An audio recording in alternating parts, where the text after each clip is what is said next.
নমস্কাৰ, মই এষ্ট্ৰগুৰু ৰেখাই আপোনালোক সকলোকে মোৰ এষ্ট্ৰগুৰু ৰেখা ভিডিঅ'টোলৈ স্বাগতম জনাইছোঁ। মোৰ আজিৰ এই টপিকটো শিশুসকলক লৈ কৰা হৈছে। নিজৰ সন্তানৰ ভাল বেয়াক লৈ পিতৃ মাতৃসকল সদায় উদ্বিগ্ন। শিশুৰ সুখ দুখতেই পিতৃ মাতৃৰ সুখ দুখ। আহক কেইটামান জ্যোতিষীয় উপায়ৰ কথা আলোচনা কৰোঁ, যিয়ে আপোনাৰ সন্তানৰ সকলো ক্ষেত্ৰতে উপযুক্ত কৰাত সহায় কৰিব। নাম্বাৰ 1, আউটডোৰ গেম খেলিবলৈ দিয়ক। বৈদিক জ্যোতিষত মংগল গ্ৰহক সাহস, আত্মৰক্ষা, সেল্ফ কনফিডেন্স আদিৰ কাৰক গ্ৰহ মানা যায়। যদি আমি বৰ্তমানৰ লাইফষ্টাইলটো চাওঁ, আমি দেখিম যে আজিৰ শিশুসকলে ঘৰৰ ভিতৰত থাকি টিভি চোৱা, স্মাৰ্টফোনত গেম খেলা আদি কামবোৰক লৈ ব্যস্ত হৈ থাকে। শিশুসকলে যদি ঘৰৰ ভিতৰত আবদ্ধ হৈ থাকে, বাহিৰত খেলা ধূলা নকৰে, মংগল গ্ৰহৰ পজিটিভ ৰিজাল্ট নাপায়। মংগল গ্ৰহৰ শুভ ফলৰ বাবে আপোনালোকে ল'ৰা ছোৱালীক স্কেটিং, বাস্কেটবল, ফুটবল, ক্ৰিকেট আদি আউটডোৰ গেম খেলিবলৈকে দিয়ক। তেতিয়া এওঁলোকে ছাকচেছফুল স্পৰ্টছমেনেই নহয়, মংগল গ্ৰহকো সন্তুষ্ট কৰা হ'ব। 2 নম্বৰ, বলৱান সূৰ্যৰ বাবে গায়ত্ৰী মন্ত্ৰ। গায়ত্ৰী মন্ত্ৰ এটা বহুত পাৱাৰফুল মন্ত্ৰ। গায়ত্ৰী মন্ত্ৰ জপ কৰি মানুহে ছাকচেছফুল হ'ব পাৰে।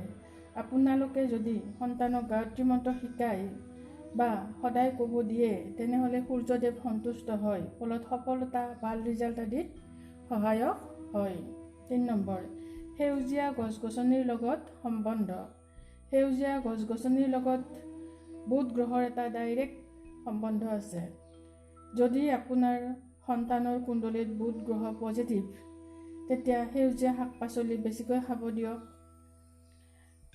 মগু খাব দিয়ক, সেউজীয়া গছ গছনিত পানী দিব দিয়ক। যদি নিগেটিভ, গাই গৰুক সেউজীয়া শাক পাচলি বা ঘাঁহ বন খুৱাব দিয়ক। ল'ৰা ছোৱালীৰ পঢ়া শুনাত মনোযোগ বাঢ়িব, মেমৰি ষ্ট্ৰং হ'ব। চন্দ্ৰৰ বাবে আপুনি যদি ল'ৰা ছোৱালীক ডিচিপ্লিনড, ভাল স্বভাৱৰ হোৱাটো বিচাৰে, তেনেহ'লে কেইটামান তামৰ মুদ্ৰা আনি মন্দিৰত ৰাখক। যদি সন্তানে কথা নুশুনে, তেনেহ'লে ৰূপৰ এপাত খাৰু পিন্ধাই দিব, চন্দ্ৰটো শুভ হ'ব।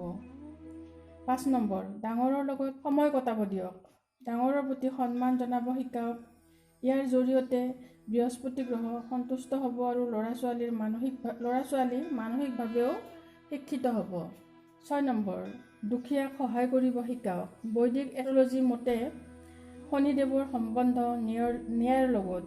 তেওঁক ন্যায়াধীশ কোৱা হয়। তেওঁক সন্তুষ্ট কৰিবলৈ দুখীয়াক সহায় কৰিব দিয়ক।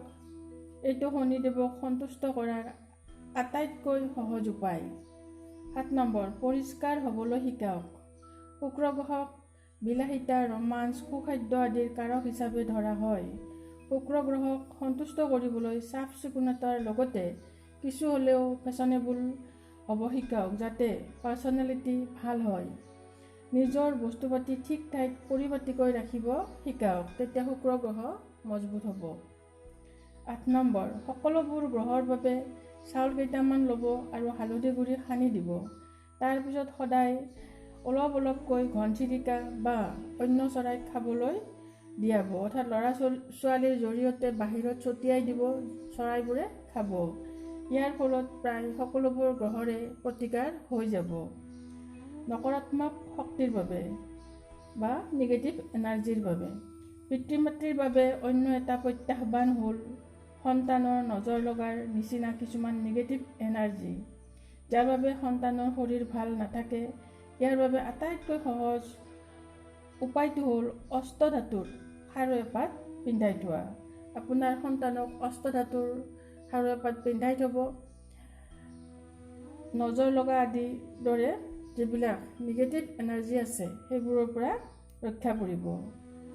মই মোৰ জ্ঞান অনুযায়ী আপোনালোক পিতৃ মাতৃ সকললৈ শিশুসকলৰ স্বাস্থ্য, বিদ্যা, স্বভাৱ আদি বহু কথাই সামৰি এইখিনি জ্যোতিষীয় বিধান দিলোঁ।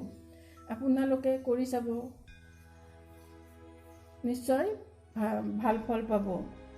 এইখিনি কথা মই যিমান পাৰোঁ সহজ কৰিব চাইছোঁ আৰু দৈনন্দিন যিখিনি কাম তাৰে মাজেৰে আপোনালোকৰ সন্তানৰ যাতে গ্ৰহশান্তিও হয় সেই বিষয়টোৰ ওপৰত গুৰুত্ব দিছোঁ। সকলো কুশলে থাকক, সুস্বাস্থ্যৰে থাকক, ভগৱানক প্ৰাৰ্থনা জনালোঁ আৰু মোৰ ভিডিঅ'টো সামৰিলোঁ। আপোনালোকলৈ অনুৰোধ থাকিল, যদি মোৰ ভিডিঅ'টো চাই আছে লাইক কৰিব, শ্বেয়াৰ কৰিব, ছাবস্ক্ৰাইব কৰিব। মোৰ চেনেলটো একেবাৰেই নতুন, এমাহ 8 দিনমান হ'লহে কিজানি। আপোনালোকে উৎসাহিত কৰিব নিশ্চয়। মোৰ পৰা কেনেধৰণৰ টপিক বিচাৰে জনাবচোন। যদি ভাল পাইছে লাইক কৰিব আৰু কমেণ্ট কৰিব, আৰু বেয়া পালেও মোৰ ভুল ভ্ৰান্তিবোৰ আঙুলিয়াই দিব। মই আপোনালোকৰ বাবে মোক শুধৰাম।